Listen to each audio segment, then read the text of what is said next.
Today's lesson is called Give Me a Sign, the history of mathematical symbols. Day 1. Hi everyone, my name is Jeff. And I'm Roger, and today we're talking about mathematical symbols. Now, I am not a mathematical genius. I have trouble doing addition and multiplication and division and subtraction.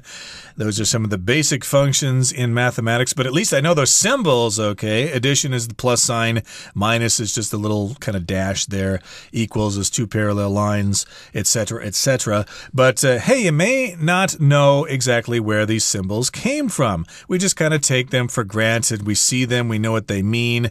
We see pi, we see the square root sign, plus, minus, etc., etc. We know what those symbols mean, but hey, we probably don't know exactly where they came from. Yeah, so today we'll be learning the history of mathematical symbols or signs. And Roger, I've got a question for you. Yep. Are you okay? Are you mad at me? No. Is something going on right now? Yeah. Should I know about it? I really resent you for all the horrible things you've done to me and my family. Yep. Well, if that's true, give me a sign here. Let me know what you're thinking or what you're feeling, and maybe then we can start to repair our friendship. All jokes aside, though, yeah, I like this title here. Give me a sign. Tell me something. Give me some indication of how you're feeling. Ha, ha, ha, how funny. But yeah, a sign is also like a symbol here. So yeah, Roger and I, we didn't have a falling out. I was trying to describe, or I was trying to make clear how clever this title is, because you can't say, yeah, give me a sign. Tell me how you're feeling. Give me some indication of how you're feeling. But yeah, sign, like I said before, is also a symbol. How about that? How funny. Anyways, yeah, the title is Give Me a Sign, the history of mathematical symbols. And you know what? We're going to start reading from this article right after a break. Give me a sign, the history of mathematical symbols. Math is a subject that many students dread. When faced with a page full of big numbers and strange symbols, it is easy for people to feel intimidated. Even math lovers can feel overwhelmed at times. While the symbols may seem confusing at first glance, they actually have very logical origins. 大家好，今天第一个单字我们看到的是 dread。这个字当作动词，代表非常害怕或是极为担心的意思。例如 Alyssa dreaded the test because she had not studied. Alyssa 害怕考试，因为她没念书。接下来我们看到的单字是 overwhelm。这个字当作动词，它有使难以承受、不知所措或是征服、压倒的意思。所以我们可以说 When Arlene arrived at her new university, the course load overwhelmed her. Arlene 上了新大学，课程分量让她招架不住。再来，我们看到的单字是 logical。这个字当作形容词，代表符合逻辑的，或是合乎常理的意思。例如 It doesn't seem logical for us to pick up Katie first. She lives farther away than Jack. 对我们来说，先去载 Katie 是不合逻辑的，她住得比 Jack 远。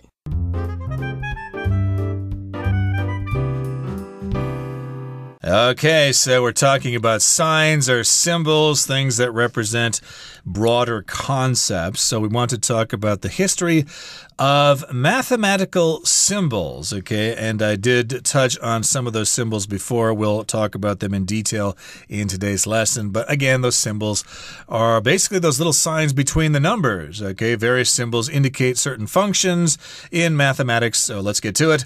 Math is a subject that many students dread. I kind of dread mathematics. That just means you are really scared of something. Everybody dreads the day they have to take a big examination, for example. They're very nervous. They've got butterflies in their stomach, stuff like that. They dread that occasion. But math is something that a lot of people just dread. They're scared of it. They don't understand it. It's just beyond them. It's just too abstract. But I know, yes, I was going to say, I know you love math. Not me. Oh, yeah. When we get you on the subject of math, there's no shutting you up. You just go on and on about various functions that I have no idea about. I am just champing at the bit. I've been wanting to talk about math and mathematical stuff ever since you started talking there. I'm a big fan of all things mathematics related. I love mathematical operations and mathematical signs and mathematical symbols too. Now, here we have that adjective mathematical, by the way, and I'm sure that you guys have already figured this out. This adjective mathematical means of or having to do with mathematics or math. And yeah, math or mathematics, that's just the subject that deals with numbers and numerical operations and stuff like that. Anyways, yeah, math has not been taught well, okay? For the most part, the worst teachers at any school are always the math teachers. And for that reason, students don't like math. Yeah, for that reason, math is a subject that many students dread. And yes, if you dread something, here this word dread is being used as a verb. If you dread something, you feel dread. And yeah, dread, the noun. Dread is fear. It's great fear. It's fear over something that it might happen in the future or which is looming somewhere there in the future. Yeah, because math teachers are generally bad teachers. Many students dread math and math tests and stuff like that. But hey, math is your friend. Math is awesome. Math is great. And hey, the history of mathematical symbols is also great. So hey, don't tune out. Don't get bored. We're going to have a really fun lesson for you. We've got a great lesson for you. Well, I've got one tip for math teachers out there.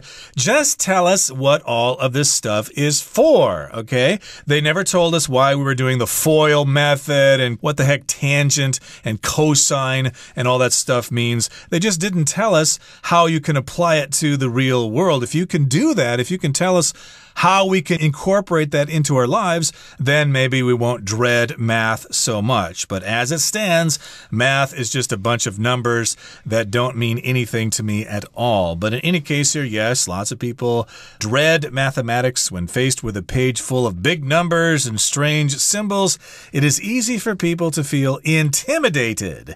Even math lovers can feel overwhelmed at times. So here we've got the word intimidated, which means you're kind of frightened or somebody kind of runs this at you and you just don't know how to handle the information. You're overwhelmed with all that information. You just feel like you're really stupid when other people are really smart. There you go. Intimidated. If you are intimidated, you feel frightened or you are frightened by someone or by something. Now, when you're frightened, by the way, you feel fear. When you are intimidated, the fear that you're feeling is usually of a psychological nature, okay? So you see this big page full of numbers and symbols, and it freaks you out. It intimidates you. It shouldn't, but yes, psychologically, math and these symbols and these big numbers, it just gets the best of you and you don't know what to do. You freak out and you can't think clearly. That's why you are intimidated, or that's why we're saying here that students get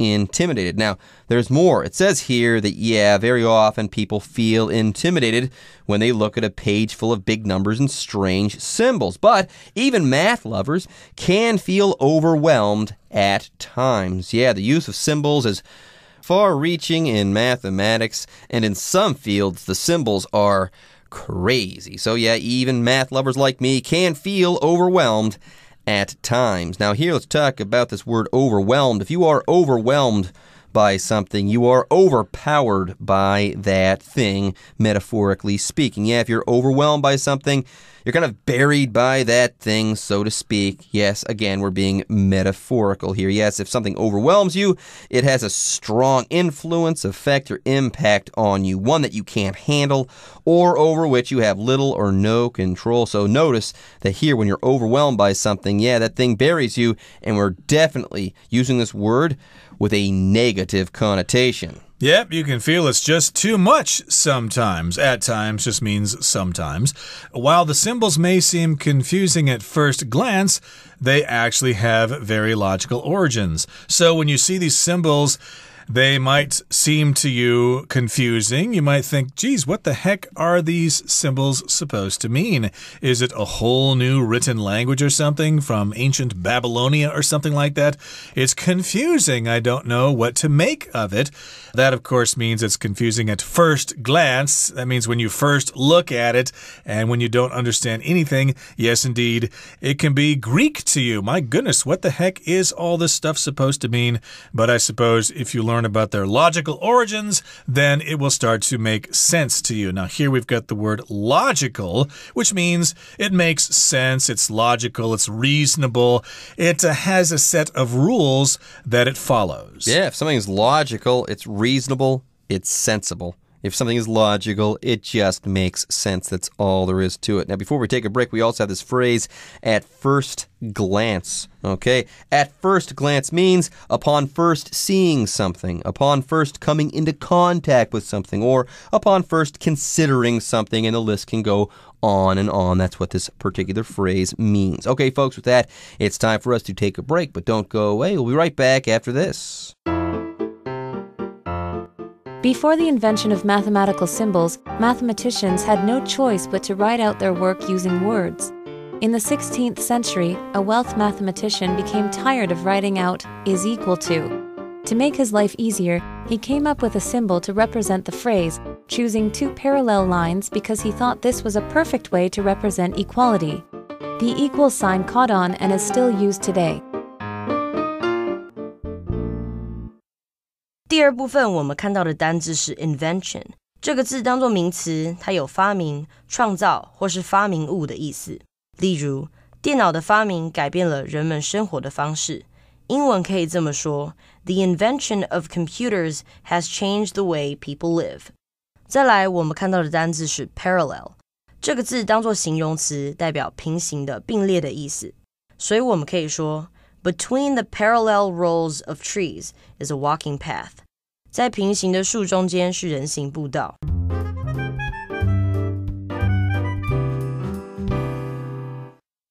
Okay, let's continue now into the second part and talk about some of the origins of mathematical symbols. Now, before the invention of mathematical symbols, mathematicians had no choice but to write out their work using words. So before mathematical symbols were invented, or before their invention, they had to use words to write out their work. Now, invention here just means when something is invented or when it's constructed for the first time for use. You could talk about all sorts of inventions, and the verb is to invent something, like who invented the calendar, who invented the compass, etc., etc. And those things, the calendar, the compass, etc., are inventions, things that were invented by somebody for the first time. Yeah, usually an invention is something that has been made or created or, like Roger said before, invented. But here we're talking about something's invention, i.e. the point in time when something was invented or created, and that's that. Then we also have this word mathematician to talk about. A mathematician is a person who studies math seriously. Yeah, a mathematician is an expert when it comes to math or mathematics, or a mathematician can be a student of mathematics. There you go. Now, let's go ahead and move on. Yes, before the invention of mathematical symbols, mathematicians had no choice but to write out their work using words. Now, here we have this phrase, to have no choice but to do something. Yeah, this phrase indicates that there was nothing else that these mathematicians could do. That's what it means in this case. Yeah,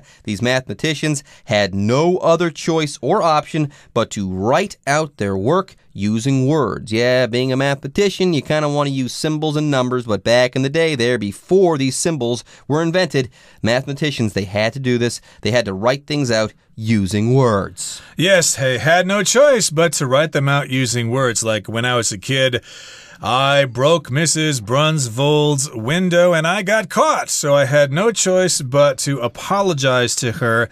Although I didn't have the money to buy her a new window, my dad had to pay for that. But in any case, I had no choice but to say I was sorry. And here, mathematicians did not have symbols, so they had to write everything out. 5 plus 5 equals 10. They had to write the word plus, P-L-U-S, and equals, E-Q-U-A-L-S. They had to write all these words out. My goodness, that probably took a lot of time. Now, in the 16th century, a Welsh mathematician became tired of writing out is equal to. This is, of course, a mathematician from Wales, and he got sick and tired of writing out is equal to or equals. And so to make his life easier, he came up with a symbol to represent the phrase, choosing two parallel lines because he thought this was a perfect way to represent equality. So there you go.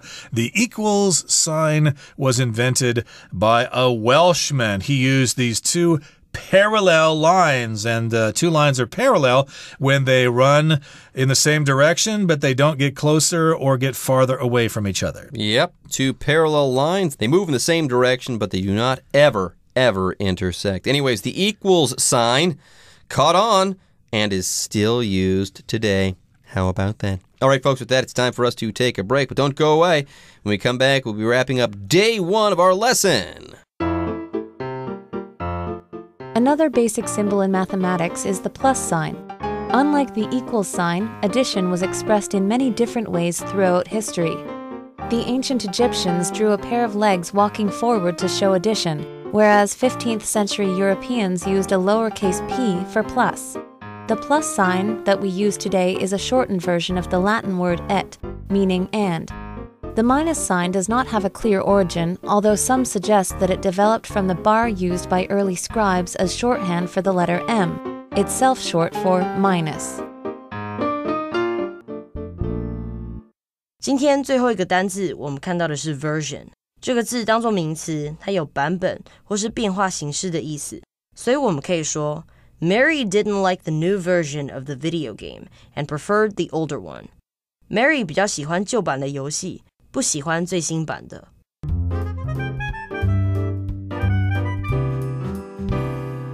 Let's talk about another basic symbol in mathematics. That is the plus sign, which is like, the Red Cross symbol, the symbol on the Swiss flag, the plus sign. Well, unlike the equals sign, addition was expressed in many different ways throughout history. So addition is when you add two numbers together or two or more numbers together. That's addition. And usually the verb we use is plus, okay? 2 plus 2 equals 4, for example. So we're talking about the origin of the plus sign. But in the past, before we had this symbol, this function was expressed in many different ways throughout history in many, many different countries. Yes, unlike the equal sign, our article continues, unlike the equal sign, addition was expressed in many different ways throughout history. Yeah, the ancient Egyptians drew a pair of legs walking forward to show addition, which is kind of weird. Nice concept. Which is kind of interesting, I guess. Whereas 15th century Europeans used a lowercase p for plus, which makes more sense to me. Yeah, the plus sign. And I love it. Now, I also know of the word plus and love it too. P-L-U-S. Yeah, that's a great word. Now, it makes sense to me, okay, that you could shorten this word or to abbreviate this word by using just that small p, and that could stand in for the word plus or for the plus sign. No problem. That substitution makes sense to me. Now, this Egyptian pair of legs walking forward, that I don't really understand, but that's neither here nor there. Let's go ahead and talk about the word lowercase right now. Yeah, lowercase letters are small letters. Uppercase letters, okay, are the big letters that often come at the very beginning of a sentence or at the beginning of a proper noun or something like that. So lowercase small, uppercase big in terms of letters. Okay, so it's a small p here, and for 15th century Europeans, that small p meant plus. And the plus sign that we use today is a shortened version of the Latin word et, which means and, okay? So I guess you have to look at the symbols there. It's ET there, which eventually became that sort of and sign that we have today, the ampersand, if you know what that is. But in any case, it was ET, and I guess they just took the T there, and they made that into the plus sign. That's a version or a shortened version of et. There you go. Now let's go ahead and move on. But before we can move on, let's talk about this word version.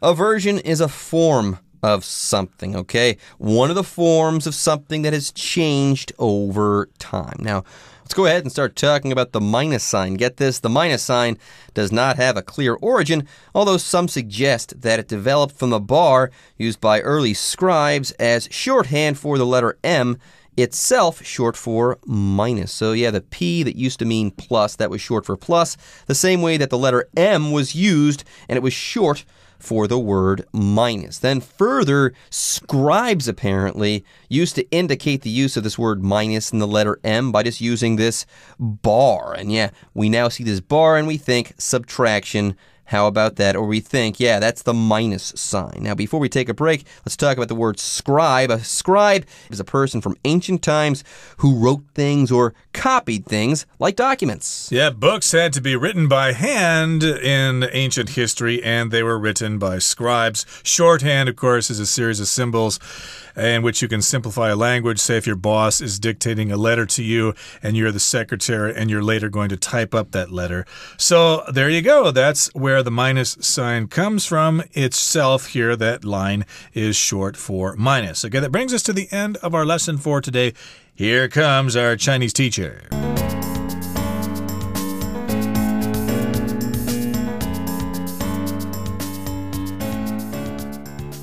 各位同学大家好，我是 Hanny， 我们来看见文法重点。课文第二部分的开头提到说 Before the invention of mathematical symbols, mathematicians had no choice but to write out their work using words. 在数学符号发明之前，数学家除了用文字写出他们的工作成果，别无其他选择。那这边要介绍的是 have no choice but to 加上原形动词的句型，它是指说除了什么什么之外，别无其他选择。那 choice 在这个用法里面，它是不可数名词哦，它是指选择权啊，或者是选择的可能性。例如 They had no choice but to cancel their vacation plans. 他们除了取消度假计划之外呢，就别无选择了。另外我们还可以用 There is no choice but to 加上原形动词，这个句型也可以表达相同语义。那其中的 choice 你还可以换成 alternative 或者是 option。例如There was no choice but to take a taxi. 除了搭计程车之外，就别无选择了。好，再补充一个句型是 leave somebody no choice 或者是 leave somebody no option but to 加上原形动词。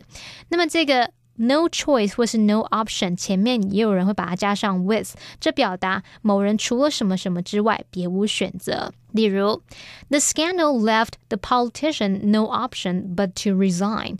那一则丑闻使那位政治人物除了请辞下台之外就别无选择了。好，接着读到课文第三部分有一个句子是 The ancient Egyptians drew a pair of legs walking forward to show addition.Whereas 15th century Europeans used a lowercase p for plus.